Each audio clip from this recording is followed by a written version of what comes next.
So let me give you 5 steps to really utilizing the power of positive thinking, even though I said this is about negative thinking. And then let me show you how to use negative thinking in an assignment, how to make negative thinking something that's useful for you.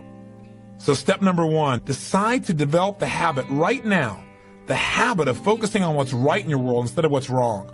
The habit of focusing on what you do have instead of what you don't have in a situation. And as basic as that is, and as well as you know it, you've got to make it a habit, because those habits form the chain of your ultimate character, of who you become and how you end up living your life.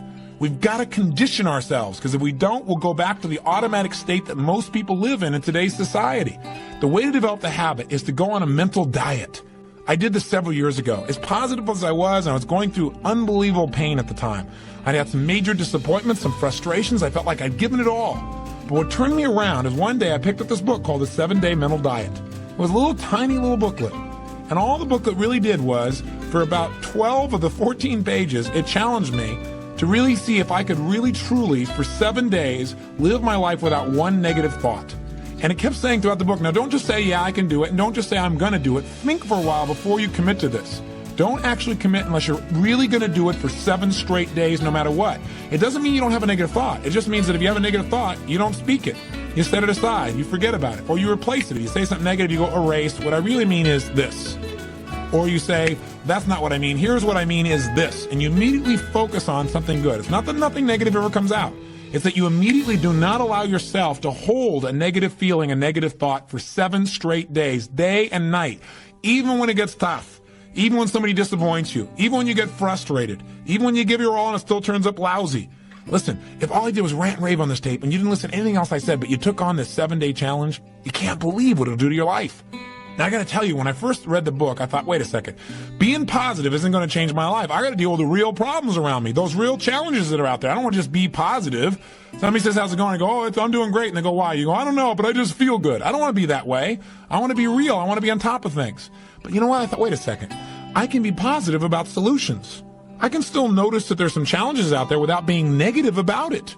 I can look at the challenges and say, okay, here's what's good about this. Here's how we can use this. Here's how we can turn this thing around. And continue to focus on that. So I took on the challenge for 7 days, changed my life. Now, by the way, one of the keys is you have to have 7 straight days of being absolutely positive. Not one negative thought, not one negative expression that you hold on to. Got to let go of it immediately. If you do not do this, if you're 3 days into it and you do well, and then you have a bunch of negativity, you got to start over. And you know what? After you go about 4 or 5, 6 days in a row doing really well, something major negative is going to happen. How's that for some positive programming? But what it is a test to see how committed you really are. I'll tell you something, after 7 days, you feel like a different person. People around you respond to you like you're different as well. All you want to do is establish the habit of noticing what you do have instead of what you don't have. Noticing what's great about a situation versus what's not great. Focusing on solution instead of problems. That's what changes your life. Here's key number 2. Instead of judging yourself and others, decide, remember these are decisions, decide right now to become curious instead of judgmental. But remember, when you find fault in other people, when you start noticing constantly how they've wronged you, how this person is not good enough, or they're too egotistical, they're too proud, or they don't really care about people, as soon as you start judging other people, you just got to remember something. If you start judging other people, you're going to also start judging yourself intensely. If you're angry at other people, there's a very good chance you're angry at yourself as well. Maybe we need to perceive more and judge less. Maybe instead of finding fault with other people, without really thinking about what they've gone through to be where they are this day, maybe we can get really curious about what's making this person be in the state they're in, or what's the motivation behind this person's anger. For example, a lot of times we think somebody's being negative or angry or we're frustrated with them, but we never bother to find out what's really going on. I know myself, I was at a party recently and I fell prey to this. There was a woman who came to the party. Everybody behind her back was talking about how unbelievably egotistical this woman is, how negative she was. But you know what? I sat next to her at dinner time and I got a chance to really find out who she was. I got curious about her. And I began to find out about all the pain she'd been through in her life. When I realized was this woman was just barely hanging on to her life. She just needed to know that people cared, but she was so afraid of being rejected that she put out this ego because she didn't want someone to reject her, so she figured she'd reject them first. And I got a chance to really know her, and she was a wonderful person. I'll tell you something else we've got to be careful of that ties in with this, of our being judgmental. Out of our fear of having heroes in our society today, we seem to try and consume them and destroy them as quick as we can. We try to find something that's wrong with our heroes because, boy, we don't want another Jim Jones. We don't want another Jim Baker. Remember, we got to judge less, perceive more. We got to get curious. Instead of living in a society where we're so afraid so afraid to believe in anything or anyone that we believe in nothing at all, and we lose our power of positive thinking. We try to protect ourselves from things we maybe not even need to protect ourselves from. Or we live in a society where we try and destroy our heroes, where we take somebody like Barbara Walters, an incredible broadcaster, a woman of incredible integrity, who gets nailed by one person in a book, and it's in every newspaper across the land, how she probably stomped on people to get where she was. That's absurd. Or Martin Luther King, after he's passed on, somebody comes back and stomps all over his career and his reputation. Is that the society we want to live in? Any person who takes glee in watching another person's pain will experience plenty of pain themselves. Remember the quote, "He who is without sin, let him cast the first stone." The bottom line is, if you go looking for brown, you're going to find it anywhere you look for it, in others or yourself. Free yourself from the disease of making others wrong, and you'll free yourself from the disease of making yourself wrong. You have a lot more energy to create solution instead of problems. It's part of the power of positive thinking instead of falling for the destructive power of negative thinking. If you want to get curious, just ask yourself, what do I like about this person? Wonder what's going on with this person that would make them feel this way. How could I help this person? As you ask these kinds of questions, you may learn something about how human beings operate, about their motivations, maybe even some things about how to support yourself as you try to support others. Remember, get curious instead of judgmental. Here's key number 3. If you really want to develop the power of positive thinking as a habit, as a lifestyle, as a strategy for success, then decide right now to find something to appreciate from any seemingly negative person or situation, and develop the habit of giving compliments. See, if you really want to have some more positive feelings in your life, you got to keep focusing on what's right. You got to get curious. And most importantly, you got to find something to appreciate even in the tough times. Because in reality, as we've talked about so often before, the toughest times in your life sometimes provide you with the real resources to change your life. So what we've got to do is find something to appreciate. Not someday when things work out. We got to appreciate where we are right now.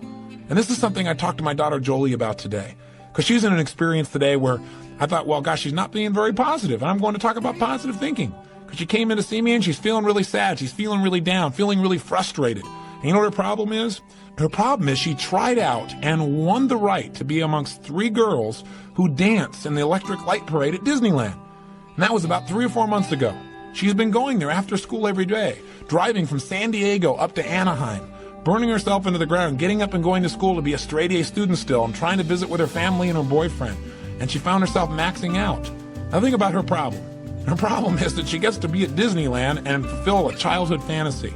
Her problem is that she loves her family and wants to be with them as well. Her problem is she loves to be at school and really do that. Her problem is she has so much abundance that she has to figure out how to get it all in one day, and she can't do it. And she's physically burning out. That's her problem. And you know what? She says, gosh, I want to be home. I want to be with you guys and all these things. I don't want to miss out on all this great time we have together. I want to be with you guys. I said, but honey, look what you're doing. She goes, yeah, I don't want to miss out on Disneyland either. I don't want to miss out on my career and what I'm doing and what's going on. What's the problem? The problem is she's finding out what's negative in both situations. She's focusing on what she doesn't have instead of what she does have. Now, I could be negative about that and say, gosh, be more positive. But you know what? In reality, I realized being negative in this situation may not be bad. What do I mean? I don't mean being negative. I mean being intelligent. I mean being critical in your thinking. Seeing what you don't have is sometimes useful too. This is what I promised you in terms of the power of negative thinking. Here's how negative thinking can be useful. I sat down with her and I said, honey, let's look at the advantages and disadvantages of both. Let's not just be positive. Let's look at it. The whole thing is positive. Let's know that no matter what you choose, you've won. You have what most people dream about. But for a moment, let's be a little bit critical. What do you love about Disneyland? What's great about it? What is it giving you? And let's ask the question that maybe we don't ask very times when we're just being purely positive. What isn't it giving you? What are you afraid about? What are you missing by being there? What's great about being at home more? What's great about those things? What's not great about that? Be honest. If you were there, what might happen that's not great? What might you miss out on? And you know what? By getting her to use both positive and negative thinking, or to be more accurate, positive thinking and some critical thinking, looking at what isn't there for the moment, what she is missing out on, and allowing that pain to motivate her, she was able to clarify what's most important in her life and what's the best way to do that. And she came up with a plan that totally empowered her. After a couple hours of conversation and fun, she looks better than she has in about 6 months because she's finally resolved what's most important. And sometimes just being positive and keeping a stiff upper lip isn't enough. Sometimes you got to stop and say, I am positive. I'm going to approach this from a positive way. I'm going to stay in a positive state. But I'm going to ask some questions some people may think of as negative, which is, what isn't working? Because Because if you're not willing to look at what isn't working, you can get yourself in trouble. So when I say number 3 is develop the habit of noticing something you can appreciate out of the situation, even something that seems to be negative. What I mean by that is find out what's working, but also appreciate what isn't working. Appreciate it enough that maybe it creates enough pain for you to want to make a change. Hey, being purely positive all the time is not the ultimate solution. Being purely positive 98% of the time to me is the solution.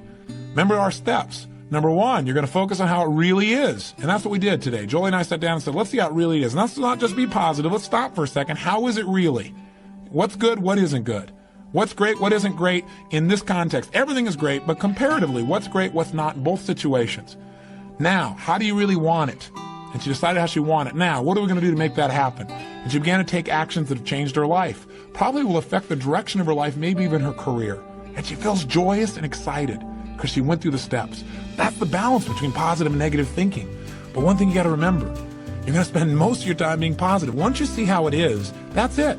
Decide what you want and make it happen. Don't keep going back and saying, oh yeah, but it's not working. See, balance doesn't mean you spend 50% of your time positive and 50% of your time negative. Remember, balance on a human scale is a little different. Negative experiences are dense, and it doesn't take a lot of those focuses of negative to weigh a lot in your life. Make sure your focus is primarily positive, but at times, at special times that you designate, you're going to say, hey, what isn't working? And allow that pain to drive you to do something that's very positive. That'll change your life. Here's key number 4. Decide not to be perfect. You say, what? I said, decide not to be perfect. One way to make sure you're negative is always trying to be perfect. Because you know what? You're always going to notice you're not. Because you're this thing called a human being. When I talk to my daughter, Jolie, and this girl works so hard to be perfect. Everybody seems to love her. She's a straight A student. She wants to be the very best at school. She wants to be the very best at home. She wants to be the very best at Disney. She wants to be the best at everything. And I'm trying to be the best constantly. In the past, she always noticed what wasn't perfect, and that created pain. So you can't do that. You're gonna screw up. You're gonna be negative. Things are gonna happen where you don't follow through on what you know. You're gonna make poor decisions. You're going to say things you shouldn't say, do things you shouldn't do, mess up like you shouldn't mess up. But you know what? When that happens, instead of being negative and beating yourself up and saying, boy, here's another example of me sabotaging myself, decide what you do want. And say, you know, I'm not perfect, but I am good. And what makes me good and what makes me great and what can make me excellent is as soon as I notice I'm not on track, I correct it and I get better. Your goal each day is to get better, not to be perfect. And that's all anyone can ask of you. If every day you really try and contribute more, be more, and do more than you were slightly the day before, that's all anybody can ask. And if you know you're going to screw up and you don't make it a catastrophe, it's easier to bounce right back up. See, the only way you fail is if you quit. But if you learn something and you expand from it and you make some new decisions that enhance your life and the people you care about, then there is no failure. Don't try to be perfect because you'll never succeed. And here's the final one, key number 5. Decide to develop the habit of using the F word, faith. Make sure that you're in the position of utilizing the tool that really positive thinking is about. Positive thinking, I've said it over and over again, really is just the power to believe. And as you believe, so is it done unto you. As you believe, so it's created. You need to make certain that you create that certainty inside yourself. And you know what? You and I both know there are going to be times when it looks grim. And the only power you really have is that power to have faith. To step forth and say, I'm going to put myself on the line. I'm going to have the courage to overcome my fears and to take action, even though it may not work out. Even though I may put out my love and it may not be reciprocated, I'm still going to put myself on the line. Because if I don't, that's the only way I can fail. See, without faith, nothing exists. And remember one more thing. No matter how bad it seems, this too will pass. That you've made it this far. You've been through tough times. Times when you didn't think you could pull it off. And you've made it. If you've made it through all the challenges of your past and your life still works, you still seem to be somewhat happy, you're still standing, as they say, and gosh darn it, you're successful. And you can make it through this too. It's the thing that'll pull you through. Faith is still the power. It's your ultimate power.